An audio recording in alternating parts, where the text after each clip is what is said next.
Episode 206 गलियारे की धुंधली रोशनी में दरारों वाली दीवारों पर परछाइयां टिमटिमा रही थीं। एक आदमी नीचे झुका हुआ, नुकीली दरारों में छिपा हुआ, उसकी सांसें धीमी थीं और वह एक छोटे से दूरबीन से झांक रहा था। अपनी छिपी हुई जगह से उसे अपने सामने चल रहे भीषण युद्ध का स्पष्ट दृश्य दिखाई दे रहा था। चिंगारियां उड़ रही थीं और हथियारों की टक्कर से अफरा तफरी का माहौल बन गया था। उसने दूरबीन का फोकस ठीक किया और लड़ाकों द्वारा पहने गए उन्नत सामरिक उपकरणों को देखते हुए उसकी भौहें तन गईं। ये तो परेशानी वाली बात है, उसने धीरे से कहा। घुसपैठ करने वाले समूह द्वारा पहने गए सूट के डिज़ाइन जाने पहचाने लग रहे थे। हॉक का हर सदस्य एक जैसी तकनीक से लैस लग रहा था, शायद प्रोटोटाइप। थोड़ा सा हिलते हुए उसे लगा जैसे दीवार का खुरदुरा किनारा उसकी पीठ में धंस रहा हो, लेकिन वह अपना ध्यान बनाए रहा। हालात की नज़ाकत ने उसे तब और भी ज़्यादा परेशान कर दिया जब उसने मैक को पहचान लिया, एक ऐसा चेहरा जिसे वह उस अफरा तफरी के बीच भी अच्छी तरह जानता था। हाय, उसका चेहरा तो ढका हुआ है, उसने सोचा। उसकी निराशा सतह के नीचे उबल रही थी। अचानक गलियारे में एक तीखी चीख गूंजी जिससे उस आदमी का दिल तेजी से धड़कने लगा। ये चीख दर्द और हताशा से भरी थी। वो इतना जाना पहचाना क्यों लग रहा है, उसने सोचा। सिपाही की छवि उसके मन में अंकित हो गई। उसके भीतर एक अजीब सा जुड़ाव का एहसास जगा, लेकिन उसने जल्दी से उसे दूर कर दिया। उसे पता था कि उसे पीछे हटना होगा। लड़ाई जारी रही और वह खतरे से उसके छिपने की जगह के करीब पहुंच गया। भागने के रास्ते की तलाश में इलाके को छानने के बाद उसे एहसास हुआ कि सुरक्षा मार्ग ही उसकी पहचान से बचने का सबसे अच्छा मौका होगा। सावधानी से कदम बढ़ाते हुए वह दीवार की दरारों से निकलकर चुपचाप परछाइयों में से गुजरता हुआ आगे बढ़ा। सहज ज्ञान ने उसे जल्दी करने के लिए प्रेरित किया, क्योंकि युद्ध की आवाज़ें तेज होती जा रही थीं, हर टक्कर गलियारे में गूंज रही थी। सुरक्षा मार्ग पर पहुंचकर वह रुक गया और ध्यान से सुनने लगा कि कहीं कोई पीछा तो नहीं कर रहा। उसके पीछे का कोहराम उसे इस बात की याद दिला रहा था कि वह पकड़े जाने के कितने करीब पहुंच गया था। मैं नहीं चाहता कि कोई मुझे देखे, उसने खुद से फुसफुसाते हुए कहा और खुद को संकीर्ण मंद रोशनी वाले गलियारे में आगे धकेलते हुए गायब हो गया। अंडस्को गलियारा अस्त व्यस्त हो गया और हॉक के सदस्य क्रूर युद्ध को देखकर सदमे में आ गए। हल्के झटकों से वह स्थान हिल गया और गलियारे के किनारे, जो पहले से ही बड़ी दरारों से भरे हुए थे, और भी अधिक क्षतिग्रस्त हो गए, क्योंकि दोनों आकृतियां एक दूसरे से टकरा गईं। शुक्र है कि रास्ता खुला था और दीवारें मजबूत थीं। अगर ऐसा न होता तो कौन जानता था कि क्या अंजाम हो सकते थे। युद्ध की भीषणता के कारण सूटों में ऊर्जा का स्तर उतार चढ़ाव करने लगा। सूट को शक्ति प्रदान करने वाली परमाणु कोशिकाओं को विकिरण उत्सर्जन को सीमित करने के लिए दबा दिया गया था, लेकिन चूंकि सभी सूट प्रोटोटाइप थे और उन्नत संस्करण अभी भी परीक्षण के दौर में थे, इसलिए अगर उनके उपयोग को सीमित नहीं किया जाता तो अनियंत्रित प्रतिक्रिया का खतरा था, जिसके परिणामस्वरूप गंभीर विस्फोट हो सकता था। हालांकि अतिरिक्त सुरक्षा उपायों के बावजूद सूट को शक्ति प्रदान करने वाले थ्रस्टर्स, सामरिक भुजाएं और जोड़ घिसने लगे। टीम को अभी तक ऐसा कोई पदार्थ नहीं मिला था जो मजबूत प्रतिरोध क्षमता के साथ साथ हल्का भी हो। मैक की गतिविधियां धीरे धीरे धीमी हो गईं, क्योंकि उसका ध्यान लड़ाई को समाप्त करने पर था। हालांकि उसका प्रतिद्वंदी थका हुआ सा दिख रहा था, फिर भी उसने पीछे हटने से इनकार कर दिया। उसने मैक पर तेज रफ्तार से कई वार किए और इस लड़ाई का रुख अपने पक्ष में मोड़ने की ठान ली। हालांकि मैक शांत और एकाग्र रहा। वह सुपरह्यूमन के हमलों का अनुमान लगाने के लिए सूट के उन्नत सेंसर का इस्तेमाल कर रहा था। अचानक उस महामानव ने एक जोरदार मुक्का मारा, जिससे मैक अचंभित रह गया। वह विशालकाय व्यक्ति लड़खड़ाकर पीछे हट गया, लेकिन जल्दी ही अपने पैर जमा लिए। मैक ने सोच समझकर कई वार किए, हर वार में उसकी पोशाक की ताकत का इजाफा था, जिससे उसे जोरदार वार करने में मदद मिली। दोनों लड़ाकों ने एक दूसरे पर मुक्कों और लातें बरसाईं। उनकी हरकतें धुंधली सी थीं, लेकिन पोशाक की उन्नतियों के बावजूद वह उस महामानव की अपरिपक्व शक्ति और गति का सामना करने के लिए संघर्ष कर रहा था। मैक के दस्ते के एक सदस्य ने उसके पीछे से चिल्लाकर कहा, सर, क्या आपको बैकअप की आवश्यकता है? आप बहुत अधिक परेशान हो रहे हैं। मैक जब अपना ध्यान बनाए रखने के लिए संघर्ष कर रहा था तो उसकी आवाज़ में तत्परता साफ झलक रही थी। जैसे ही मैक लड़खड़ाने लगा, एक और महामानव लड़ाई में शामिल हो गया। टैंक की तरह बने इस नए योद्धा ने अपनी अपार शक्ति का प्रयोग करके मैक को एक ओर फेंक दिया, जिससे वह बहरा कर देने वाली आवाज़ के साथ धातु की दीवार से टकरा गया। धमाका! इस टक्कर से मैक का सूट हिल गया। लेकिन वह तुरंत संभल गया और नए खतरे का सामना करने के लिए दीवार से दूर हट गया। तुम्हारा वरिष्ठ अधिकारी कहाँ है? मैक गुस्से से भरी आवाज में दहाड़ा। उसने दूसरे आदमी की ओर देखा और चिल्लाया, वह कमीना अर्जुन कहाँ छिपा है? महामानवों ने एक दूसरे से कोई बातचीत नहीं की, उनका पूरा ध्यान मैक को हराने पर था। लड़ाई भयंकर होती गई। दूसरा महामानव अपनी श्रेष्ठ शक्ति से मैक पर प्रहार कर रहा था। हर वार सूट में गूंज रहा था और उसकी प्रणालियां अपनी सीमा तक पहुंच रही थीं। बार बार चेतावनियां चमकने लगीं, जिनमें क्षति के संकेत दिखाई देने लगे। सूट का HUD सिस्टम पर तनाव और बढ़ते तापमान की चेतावनियों के साथ चमकने लगा। इस अफरा तफरी के बीच मैक का सूट अंततः उच्च गति के लिए अपने थ्रस्टर्स को सक्रिय करने में सक्षम हो गया। जैसे ही उसने खुद को हवा में उछाला, सूट के यांत्रिक बूट चमक उठे और उसे जोर से आगे बढ़ाया। वह अपने शरीर को चमकती ऊर्जा से भरकर अपने लड़ाकों से ऊपर उठ गया और फिर एक विनाशकारी हवाई हमले के साथ दूसरे महामानव पर टूट पड़ा। धमाका! टक्कर से गलियारा हिल गया और मलबा इधर उधर बिखर गया। दूसरा महामानव दर्द से कराह उठा, लेकिन उसने जल्दी से अपने पैर जमाने की कोशिश की। हालांकि मैक भ्रमित था, फिर भी उसने एक जोरदार मुक्का मारा जिससे प्रतिद्वंद्वी लड़खड़ाकर पीछे हट गया।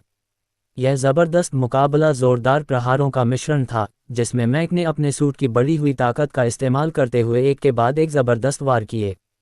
इस झड़प के बीच मैक ने एक और वार होते ही दर्द भरी चीख निकाली। तुम्हारा सीनियर कहाँ है? उसने गुस्से और हताशा से भरी आवाज में पूछा। बताओ, वो कमीना कहाँ छिपा है? कोई जवाब नहीं आया, सिर्फ सुपरह्यूमन्स का लगातार हमला।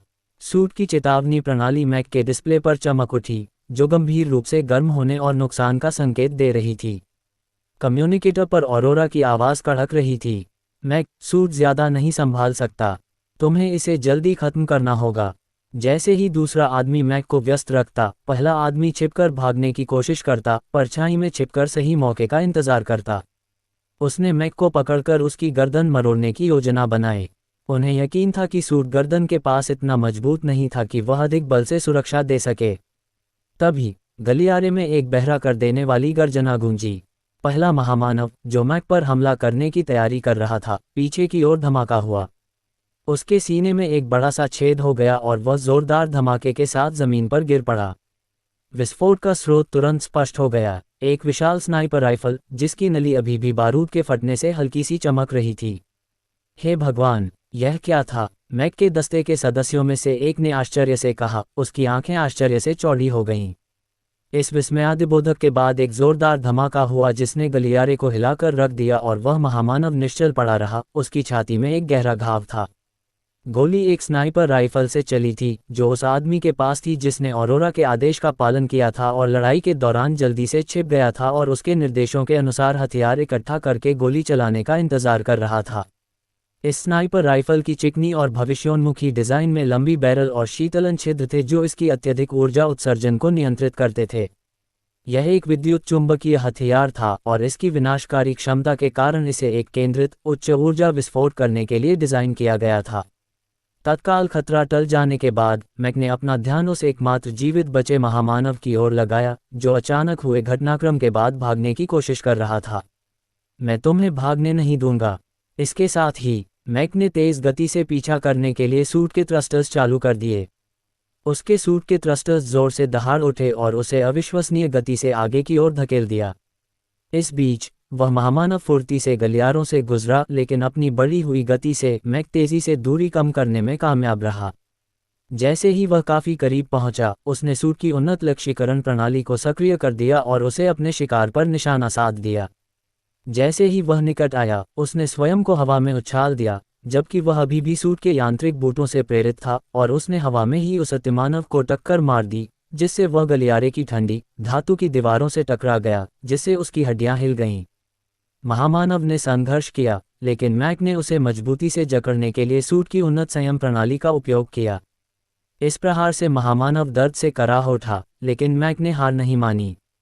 उसने बस उसकी बेड़ियां कस दी, ये सुनिश्चित करते हुए कि दुश्मन सुरक्षित है। फिर अपने अंतिम प्रहार में महामानव की छाती पर एक जोरदार मुक्का मारा, जिससे वह दीवार से टकराकर जोरदार धमाका करते हुए गिर पड़ा। महामानव जमीन पर गिर पड़ा और लगातार हमले के आगे उसकी ताकत जवाब दे गई। गलियारा खामोश हो गया। सिर्फ लड़ाकों की तेज सांसों और मैक के नोवा सूट की ऊर्जा प्रणालियों की गूंज सुनाई दे रही थी। वह विशालकाय व्यक्ति गिरे हुए महामानव के ऊपर खड़ा था, उसके चेहरे पर गंभीर संतुष्टि थी। नीचे ही रह, कमीने, मैक दहाड़ा, उसकी आवाज़ गलियारे में गूंज उठी। दस्ते के बाकी सदस्य उसके चारों ओर इकट्ठा हो गए, उनके चेहरे चिंता से भरे हुए थे। मैक, क्या तुम ठीक हो? उनमें से एक ने पूछा, उसकी आवाज़ में अपने साथी के लिए चिंता स्पष्ट थी। हाँ, मैं ठीक हूँ, मैक ने जवाब दिया, हालांकि उसकी आवाज़ में तनाव था। लेकिन हमें पता लगाना होगा कि वरिष्ठ अधिकारी कहाँ छिपा है। जब तक हमें जवाब नहीं मिल जाते, हम वहाँ से नहीं जा सकते। इसके बाद दस्ते ने क्षेत्र की खोज जारी रखी, लेकिन सूट की प्रणाली अत्यधिक गर्म होने के संकेत दे रही थी, जिससे कम्युनिकेटर पर अरोरा की आवाज़ तुरंत सुनाई देने लगी। मैक, सावधान रहना, सूट अभी परीक्षण के दौर में है। हो सकता है कि यह अब और न टिके। इसे अभी फेंक देना ही बेहतर है। मैक ने सिर हिलाया, उसके चेहरे पर गंभीर भाव थे। ठीक है, रोजर, चलो इस इलाके को सुरक्षित करते हैं। मैक ने अपनी टुकड़ी को आदेश दिया, इलाके को सुरक्षित करो और यहाँ के हर इंच का विश्लेषण और स्कैनिंग शुरू करो।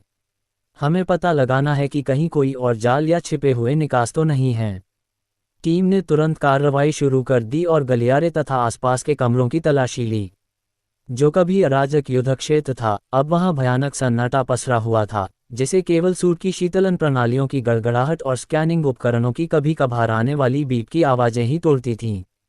जब मैक टीम की प्रगति पर नज़र रख रहा था, तो उसके संचार माध्यम से एक आवाज़ गूंजी। घायलों की देखभाल करो और जिस दुश्मन को तुमने मार गिराया है उसे सुरक्षित करो। जो अभी जिंदा हैं उन्हें योजना के मुताबिक ले जाना है। अर्जुन बच निकला है। क्या? कैसे? मैक चीखा, उसकी आवाज़ में गहरा गुस्सा और हताशा थी। पहली बार उसने इतनी स्पष्ट बेचैनी दिखाई थी। तुम सबके अंदर पहुंचने से पहले ही वह भाग निकला। उसने एक छिपा हुआ रास्ता लिया। दूसरी तरफ का रास्ता और रास्ते का डेटा कंप्यूटर लॉग में नहीं रखा गया था। कोई मूर्ख ही ऐसा कर सकता है। मुझे यह 1 मील दूर से सिग्नल मिलने के बाद ही मिला। मैं समझ गया, मैक गुर्राया। एक और अपडेट आने से पहले ही संचार में स्थैतिक ध्वनि आने लगी। हम अभी भी उस इलाके में तलाशी ले रहे हैं। जल्द ही और जानकारी मिल जाएगी। जैसे जैसे मैक परिसर में आगे बढ़ता गया, उसकी हताशा बढ़ती गई। अंदर का हिस्सा किसी भयावह कालकोठरी जैसा लग रहा था, जिसकी दीवारों पर टिमटिमाती रोशनियां लंबी परछाइयां डाल रही थीं। गलियारे में चारों ओर बिखरी हुई भयावह लाशें बिखरी थीं, जो इस बात का सबूत थीं कि कई लोगों की गर्दनें अप्राकृतिक कोण पर मुड़ी हुई थीं।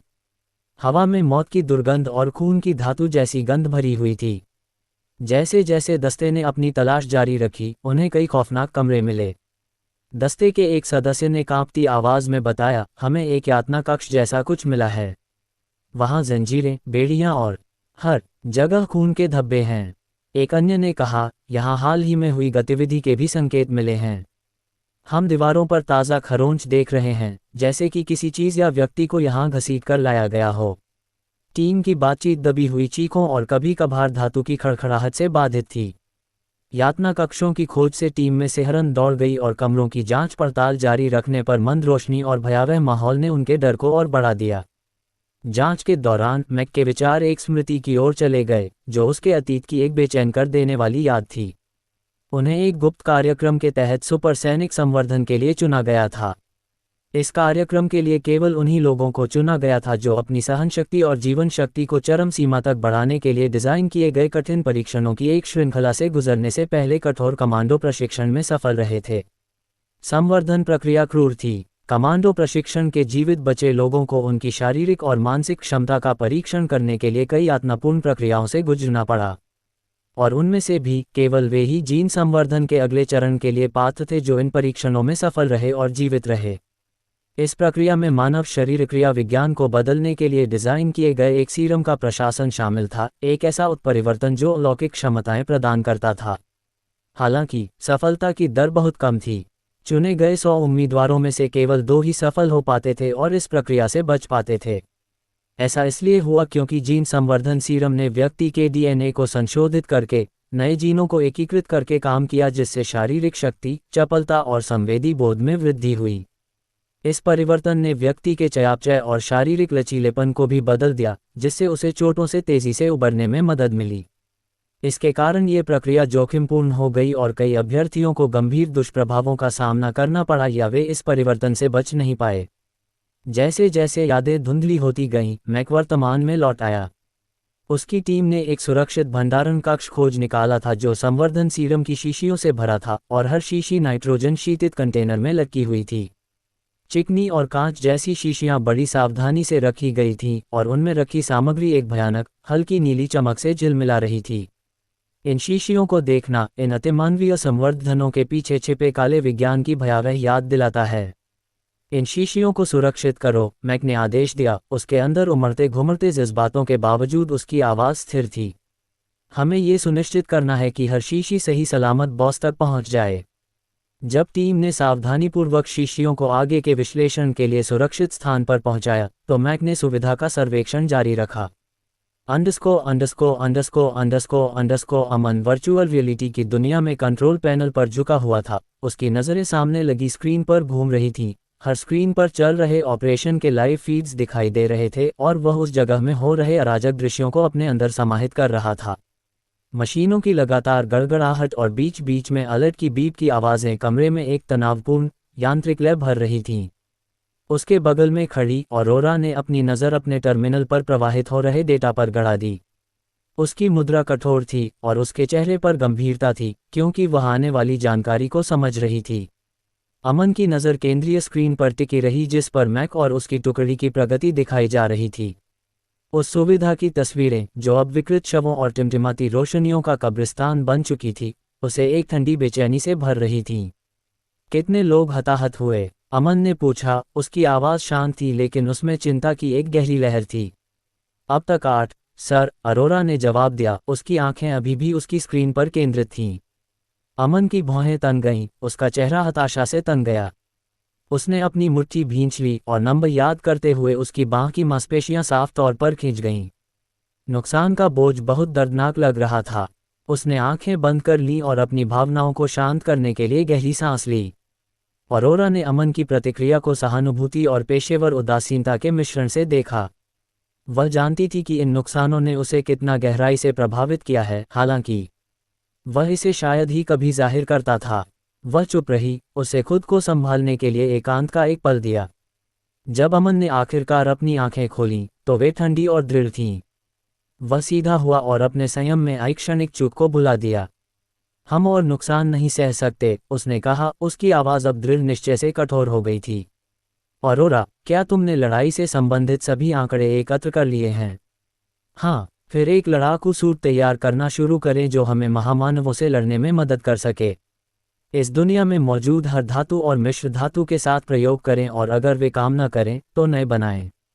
मुझे उन्नत संस्करण की आवश्यकता है। अमन की आवाज़ ठंडी और दृढ़ थी।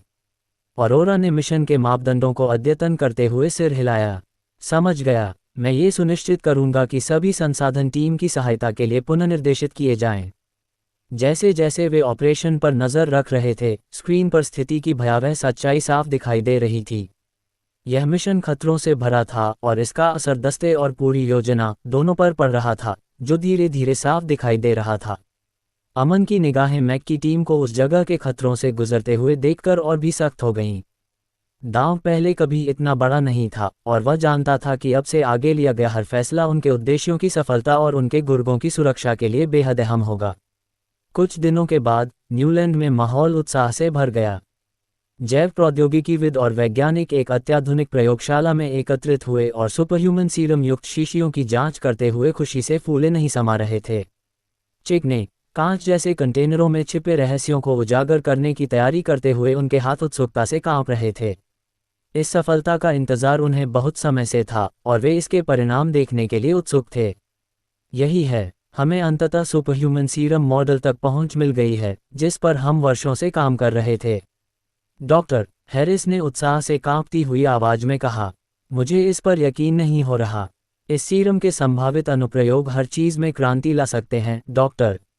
लियू ने जवाब दिया। उनकी आंखें बड़ी हो गईं जब उन्होंने शीशियों की बारीकी से जांच की। एक अन्य वैज्ञानिक, डॉक्टर पटेल ने कहा, हमें ये सुनिश्चित करना होगा कि सीरम के प्रभावों का हर विवरण सावधानीपूर्वक प्रलेखित किया जाए। परिणाम अभूतपूर्व हो सकते हैं, लेकिन हमें सभी संभावित दुष्प्रभावों और अंतःक्रियाओं को ध्यान में रखना होगा। इसके बाद उन्होंने ऑरोरा और मैक की टीम द्वारा एकत्रित आंकड़ों के आधार पर नए प्रोटोटाइप को विकसित करने की दिशा में काम करना शुरू कर दिया। उसी समय अमन ने डेटा सूची का अध्ययन किया और उसे पढ़ते समय अविश्वास से उसका गला लगभग रुक गया। मॉडल 1 सीरम का प्रारंभिक संस्करण। मॉडल 1 शारीरिक शक्ति, सहनशक्ति और चपलता को बढ़ाता है।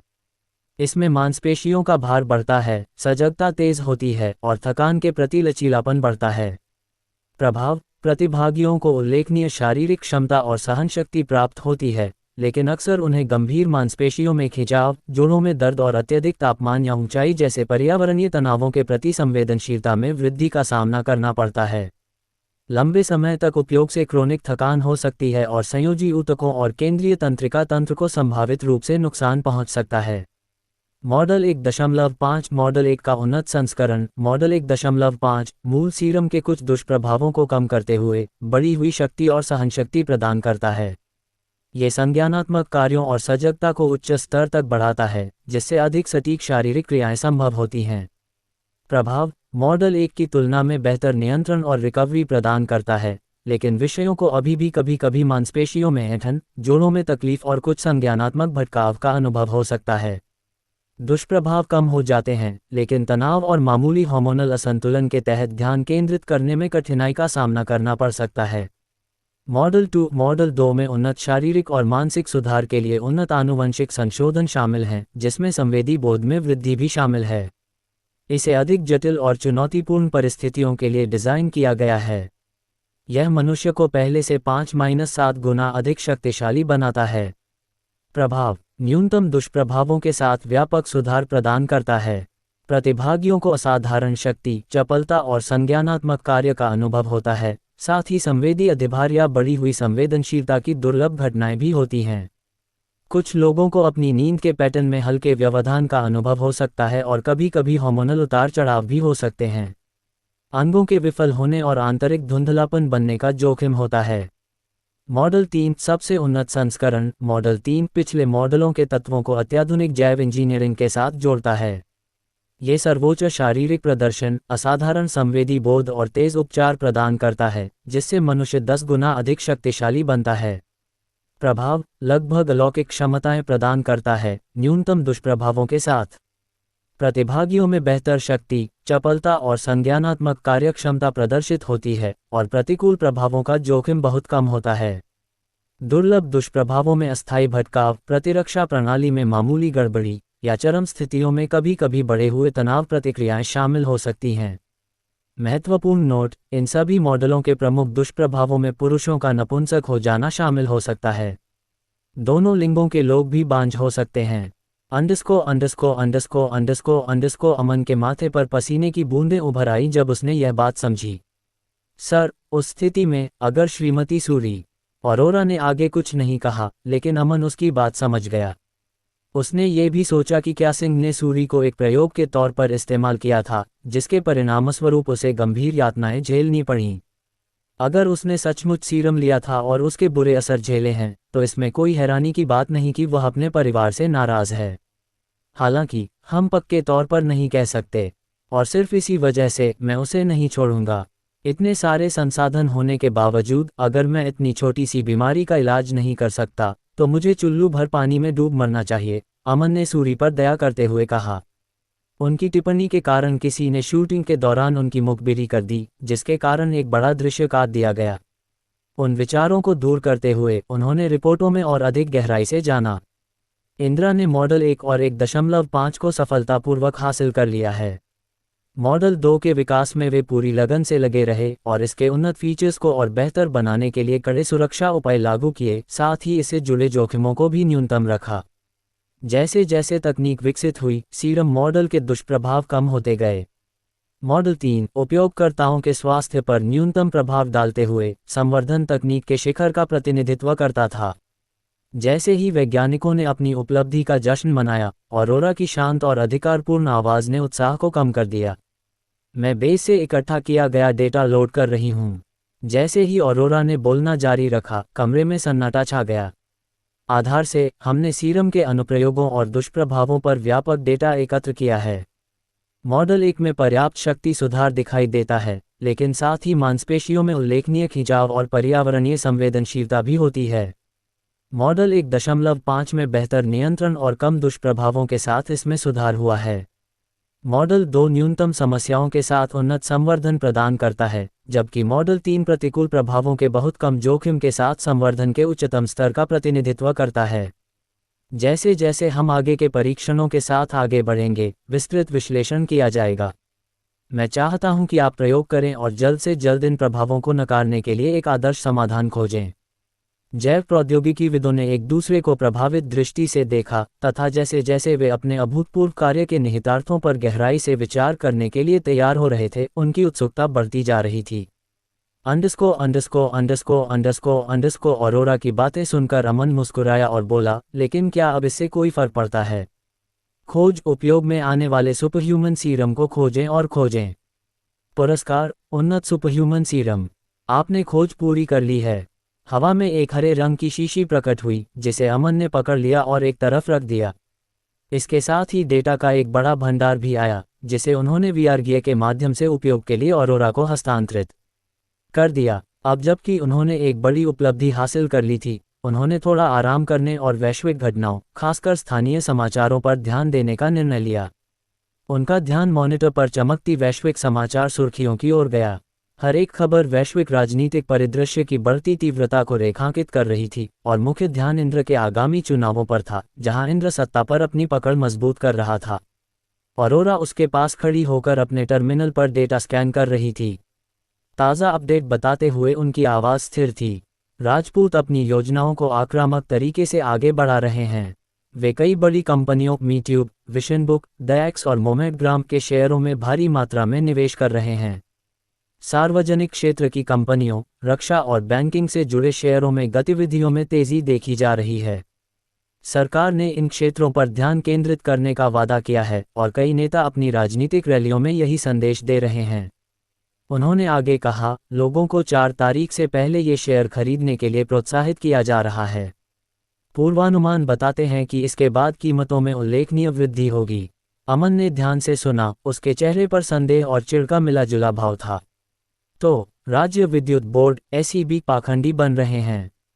वे वित्तीय प्रभावशाली लोगों के पीछे पड़ जाते हैं, लेकिन जब ये कमीने गलत सूचना फैलाते हैं और बाजार में हेराफेरी करते हैं, तो वे आंखें मूंद लेते हैं।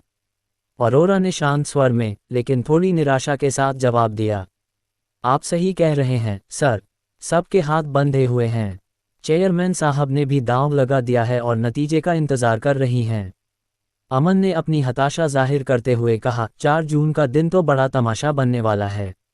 वह गहरी सोच में डूबा हुआ अपना माथा रगड़ते हुए बोला, हम जिस वीआर गेम पर काम कर रहे हैं, उसका क्या?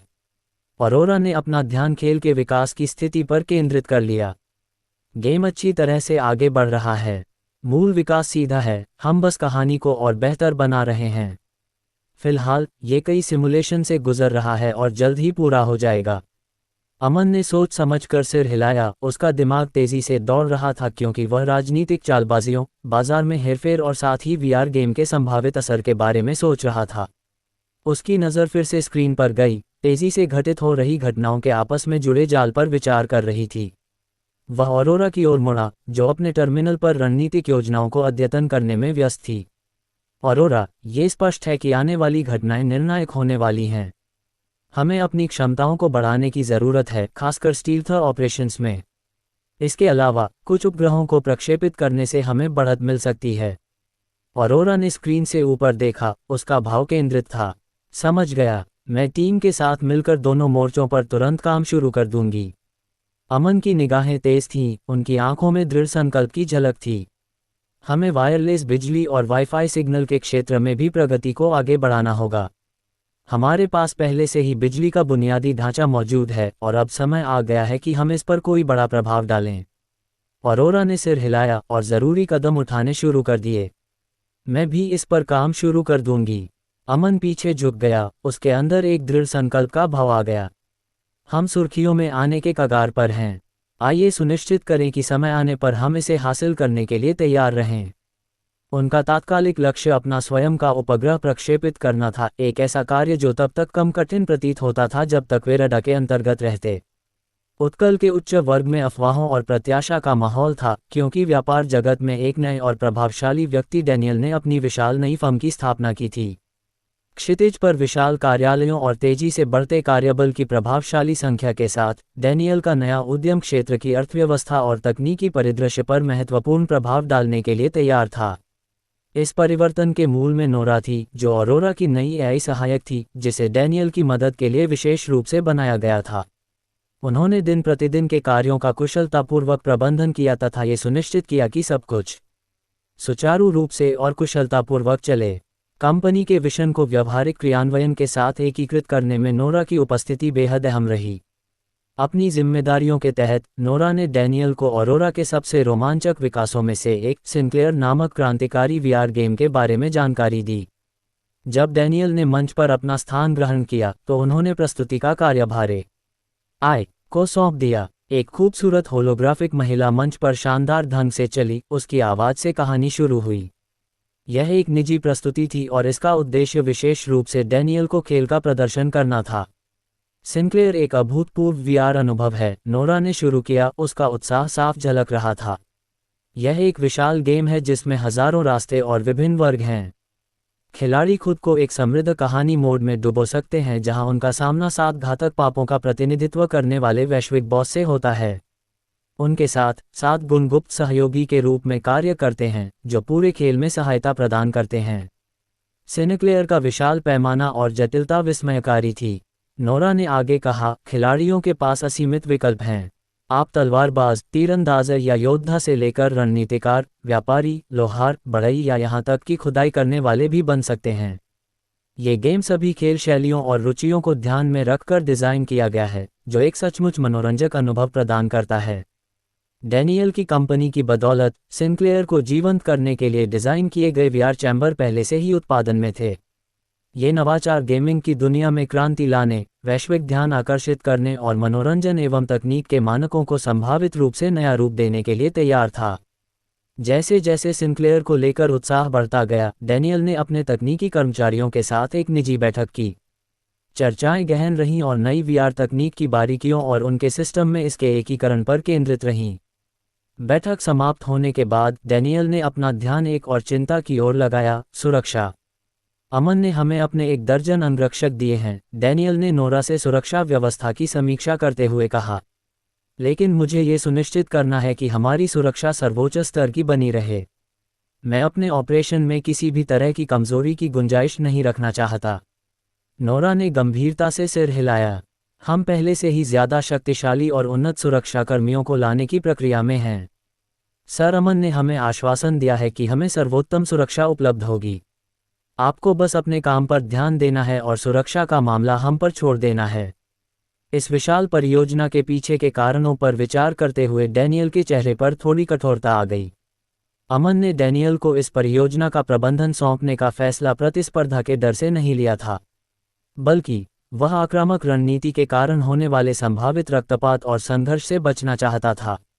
डैनियल को अपनी जिम्मेदारी की गंभीरता का एहसास था और अगर चीजें गलत हो गईं तो इससे काफी व्यवधान पैदा हो सकता था। सुरक्षा उपायों के साथ और फर्म की कार्ययोजना तय होने के बाद, डैनियल ने अपनी कंपनी के प्रभाव को बढ़ाने और सिनक्लेयर परियोजना को आगे बढ़ाने पर ध्यान केंद्रित किया। नवीन प्रौद्योगिकी और रणनीतिक योजना के सम्मिश्रण से न केवल उत्कल पर बल्कि पूरे विश्व पर गहरा प्रभाव पड़ने की उम्मीद है। इस बीच मारिया और आर्या, मारिया के केबिन के आलीशान कमरे में आराम से बैठी थीं, जिसके चारों ओर गहरे रंग की लकड़ी और आलीशान साज सज्जा थी जो उस जगह की पहचान बन गई थी। मारिया अपनी कुर्सी पर पीछे की ओर झुकी हुई थी, उसकी उंगलियां मेज पर हल्के से ताल बजा रही थीं और वह आर्या के साथ व्यापारिक रणनीतियों पर चर्चा कर रही थी। आर्या, पिछली तिमाही के आंकड़े प्रभावशाली हैं, लेकिन हमें अपने ग्राहकों तक पहुंच बढ़ाने पर ध्यान केंद्रित करने की ज़रूरत है, मारिया ने तीखे और व्यावसायिक लहजे में कहा। कुछ क्षेत्रों में हमारी वृद्धि रुक गई है और हमें एक नए दृष्टिकोण की आवश्यकता है। आर्या ने ध्यान केंद्रित करते हुए और संयमित होकर सिर हिलाया। मैं सहमत हूँ। मैं एक नई मार्केटिंग रणनीति विकसित करने पर काम कर रही हूँ जिसमें लक्षित सोशल मीडिया अभियान और बेहतर ग्राहक जुड़ाव पहल शामिल हैं। इससे हमारी दृश्यता बढ़ेगी और नए ग्राहक आकर्षित होंगे। उनकी बातचीत बदलती रही और बाजार विश्लेषण से लेकर आगामी परियोजनाओं तक विभिन्न व्यावसायिक मुद्दों पर चर्चा होती रही। चर्चा के विषयों की गंभीरता के बावजूद उनके बीच का माहौल सहज बना रहा, जो उनके मजबूत कामकाजी रिश्ते का प्रमाण था। अचानक दरवाज़ा चरमराया और रयान केबिन में दाखिल हुआ, अपने हाथों में खाने की ट्रे संभालते हुए। उसकी नज़र तुरंत आर्या पर पड़ी।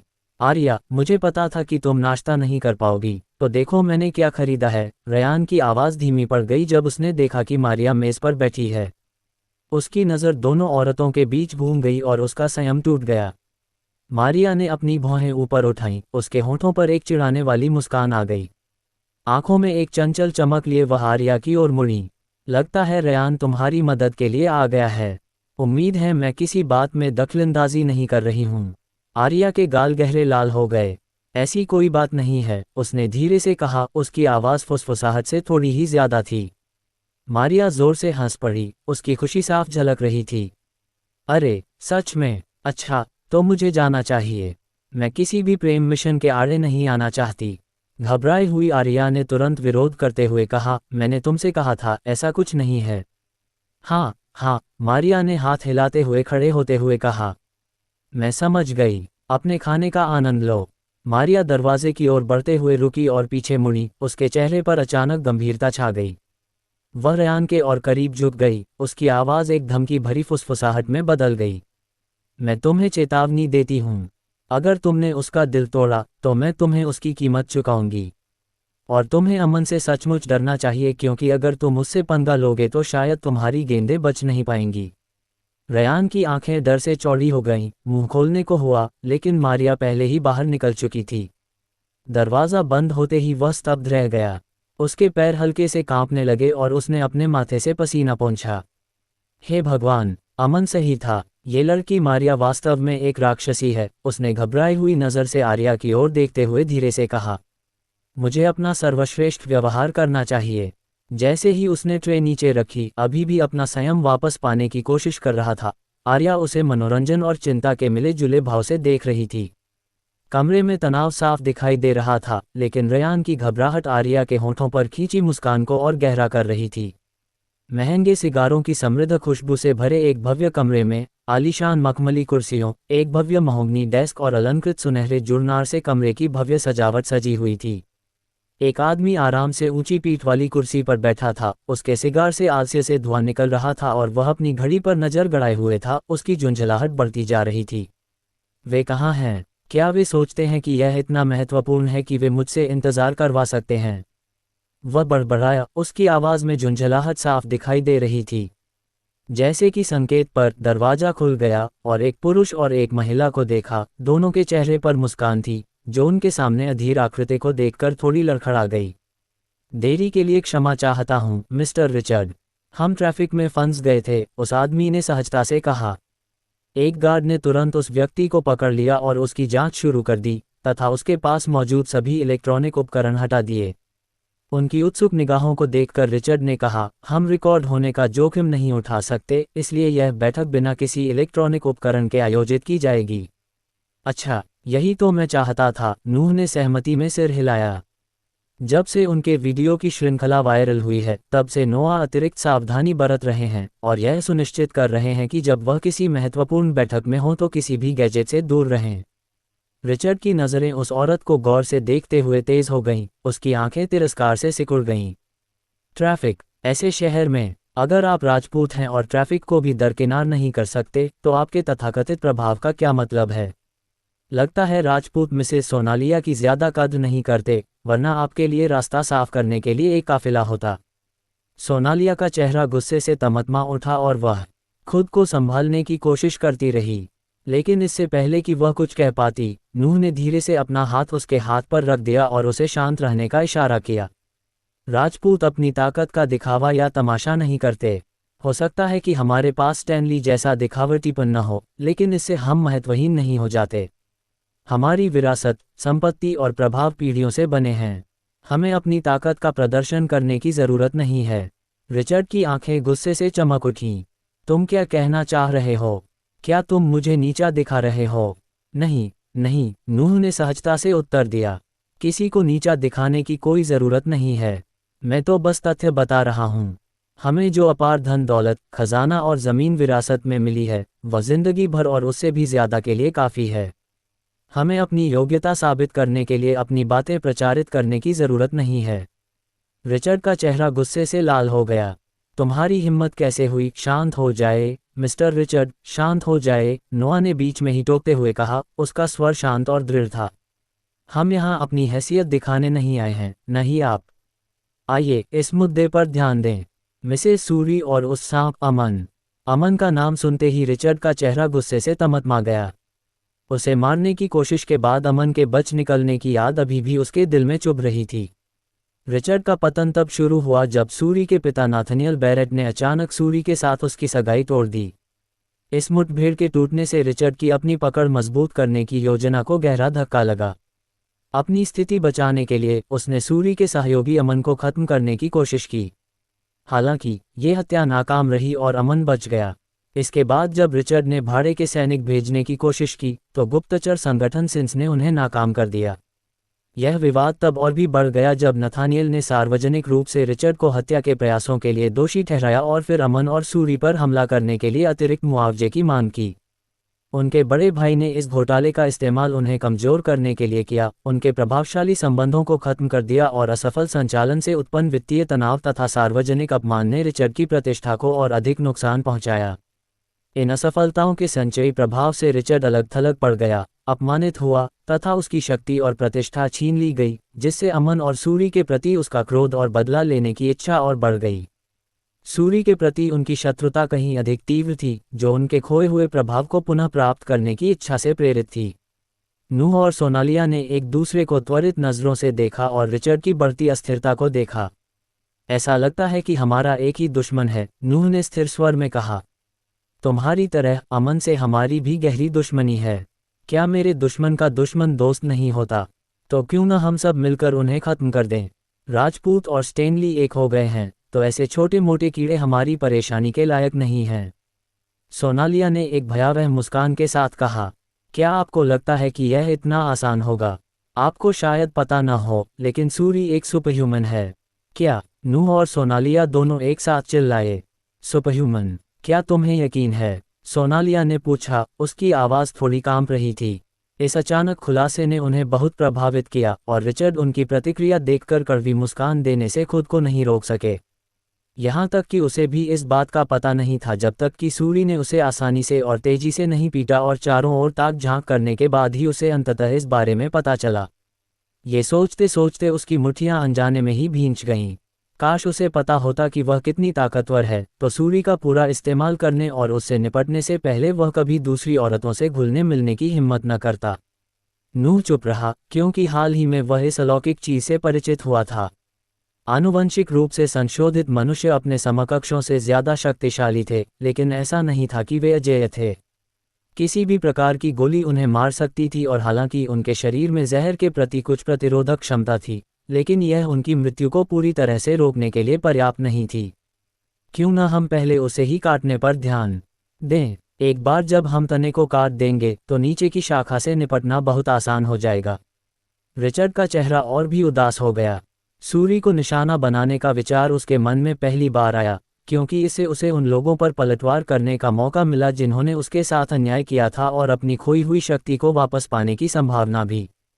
चूंकि वह एक सुपरह्यूमन है, इसलिए हमें चतुराई से काम लेना होगा और उसे रोकने के लिए हर संभव उपाय करना होगा, रिचर्ड ने कहा और फिर अपनी ठुड्डी रगड़ी। तभी उसके दिमाग में अचानक विचार आया, मेरे पास कोई है जो हमारी मदद कर सकता है।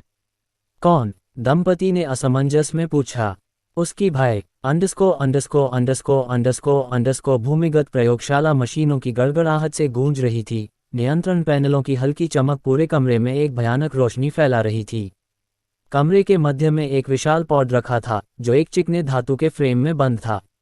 पॉड की सतह चिकनी और चमकदार थी और उस पर ट्यूबों और केबलों का एक जटिल जाल बिछा हुआ था जो उसे विभिन्न उपकरणों से जोड़ता था।